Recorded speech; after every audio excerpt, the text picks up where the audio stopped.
AP deputy CM Pawan Kalyan మాట్లాడుతున్నారు. అలా చూద్దాం. గవర్నర్ గారు ప్రభుత్వం తరఫున ఆయన సందేశాన్ని తీసుకెళ్తున్నప్పుడు వారు చేసింది ఏమాత్రం సబబుగా లేదు. గవర్నర్ గారికి గత నెల రోజులుగా ఆయన ఆరోగ్య పరిస్థితి బాగా లేకపోయినా కానీ కంటిన్యూస్గా తీవ్ర జ్వరంతో బాధపడుతున్నప్పటికీ కూడా ఆయన ప్రత్యేకించి వచ్చి ఆయన ఈరోజుని చాలా ఘనంగా చాలా బలంగా ఈ మెసేజ్ని ఇచ్చినందుకు ముందుగా గవర్నర్ గారికి మా ప్రత్యేక ధన్యవాదాలు. గవర్నర్ గారి ప్రసంగంలో వైసీపీ అగ్రనాయకత్వం కానీ సీనియర్ నాయకులు కానీ వారి ఎమ్మెల్సీ సభ్యులు కానీ గవర్నర్ గారి ప్రసంగం పత్రులు చించేయడం కానీ లేదంటే వారు ప్రత్యేకించి డిమాండ్ మాకు ప్రతిపక్ష హోదా ఇవ్వాలి అనేది చాలా బలంగా మాట్లాడుతూ వచ్చారు. ఇది అడిగితే వచ్చేది కాదు, అది ప్రజలు ఇస్తేనే వస్తుంది.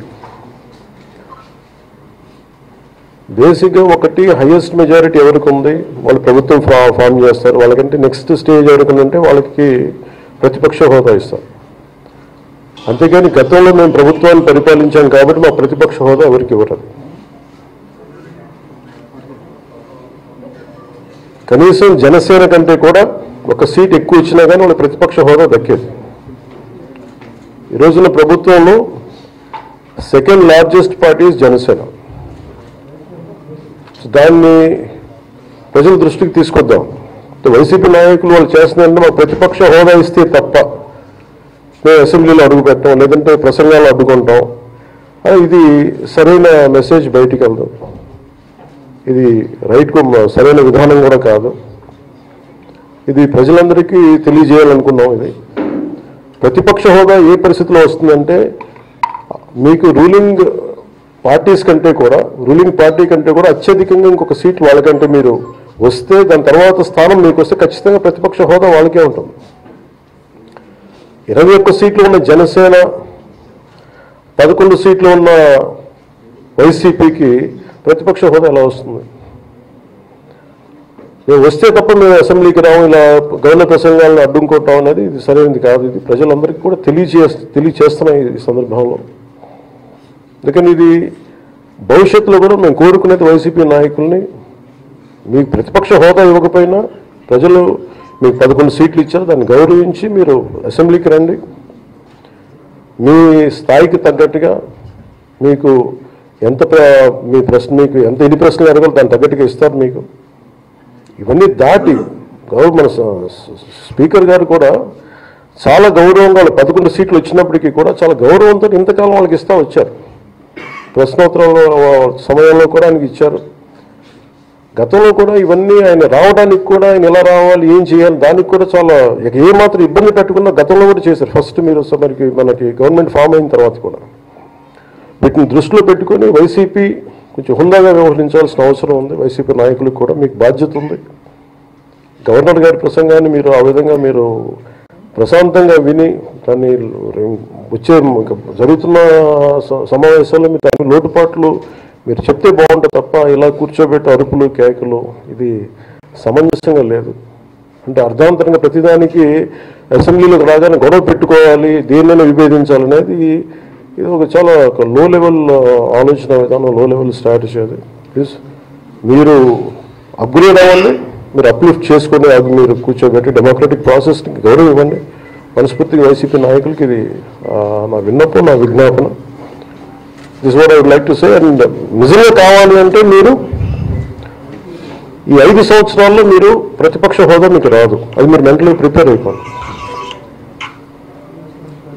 11 సీట్లతో మీరు ప్రతిపక్ష హోదా ఇవ్వబడదు, రాదు. ఎందుకంటే ఇది చంద్రబాబు గారు గౌరవ ముఖ్యమంత్రి చంద్రబాబు గారు డిసైడ్ చేసేది కాదు, జనసేన డిసైడ్ చేసేది కాదు. దానికి రూల్స్ ఉన్నాయి, దానికి రెగ్యులేషన్స్ ఉన్నాయి, నామ్స్ ఉన్నాయి. ఉదాహరణకి నేనే ప్రభుత్వం మన కేంద్ర ప్రభుత్వం ఫార్మేషన్కి మేము వెళ్ళినప్పుడు పార్లమెంటరీ లీడర్ని ఎన్నుకోవాలనుకో మనం కూర్చున్నప్పుడు ఎన్డీఏ పక్ష నాయకుడు ఎన్నుకోవాలనుకున్నప్పుడు నేను నాయకుల స్థాయిలో నేను కూర్చున్నాను. అదే నేను ఇక్కడ మంత్రిగా ప్రమాణ స్వీకారం చేసేటప్పటికి నన్ను ప్రధానమంత్రి గారి పక్కన నన్ను కూర్చోబెట్టలా. ధోని డిప్యూటీ సీఎం అయినప్పటికీ కూడా అది మంత్రి హోదానే కాబట్టి తిరిగి నన్ను మంత్రులందరూ పక్కనే కూర్చోబెట్టారు తప్ప ప్రత్యేకంగా అక్కడ కూర్చోబెట్టలేదు. అంటే very specific rules and regulations నడుస్తాయి. ఉదాహరణకి పొద్దున కూడా స్పీకర్ గారు ఎదురొస్తే నేను అసెంబ్లీలోకి అడుగు పెడతా ఉంటే స్పీకర్ గారు ఎదురొచ్చారు. మనకి వచ్చి ఆయన కూడా ఆయనతో పాటు రండి వెళ్తుంటే ముందుకు తీసుకెళ్తుంటే నాకు అనిపించింది, సార్ ఇది డిప్యూటీ సీఎంకి ప్రోటోకాల్ ఉండదు, ఓన్లీ ముఖ్యమంత్రి గారు, స్పీకర్, మనకు కౌన్సిల్లో ఉండే చైర్మన్ ఆయనే మీరు చేయాల్సింది తప్ప ఇది మేము ఉండేది కాదని చెప్పి నేనే వెళ్ళిపోయాను. ఎందుకంటే మేమే ప్రోటోకాల్స్ బ్రేక్ ఎందుకు చేయమంటే మాకు లేని ప్రోటోకాల్ మేము అడగాం. అలాగే వైసీపీ నాయకత్వం కూడా గుర్తించాల్సింది, ఇది మీకు హోదా ఇవ్వబడదు.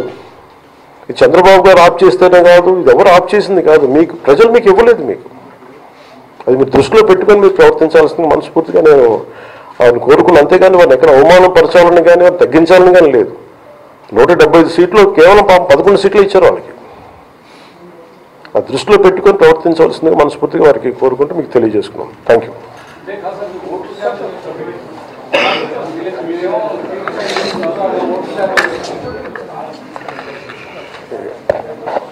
ఫస్ట్ అప్పుడు ఏం చేయాలంటే సార్,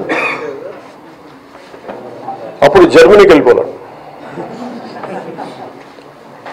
జర్మనీలో ఏంటంటేనండి, నేను జర్మనీ రిజల్ట్స్ కూడా ఇది వచ్చినాయి చూస్తా ఉన్నాను. ఎలక్షన్స్లో 25% వచ్చిన హైయెస్ట్ పర్సంటేజ్ ఆఫ్ వచ్చిన ఓటుకి ఇన్ని ఎంపీస్, ఇంత అసెంబ్లీ స్థానాలు ఉంటాయి వాళ్ళకి. 5% మించి తక్కువ వస్తే 5% ఓట్లు మిగతా వాళ్ళు పంచుకుంటారు. మనకి అలాంటి బెనిఫిట్ మనకి లేదు కాబట్టి మన రాజ్యాంగంలో లేదు. వాళ్ళు మంకు పట్టు పడితే they are free to go to Germany. Thank you.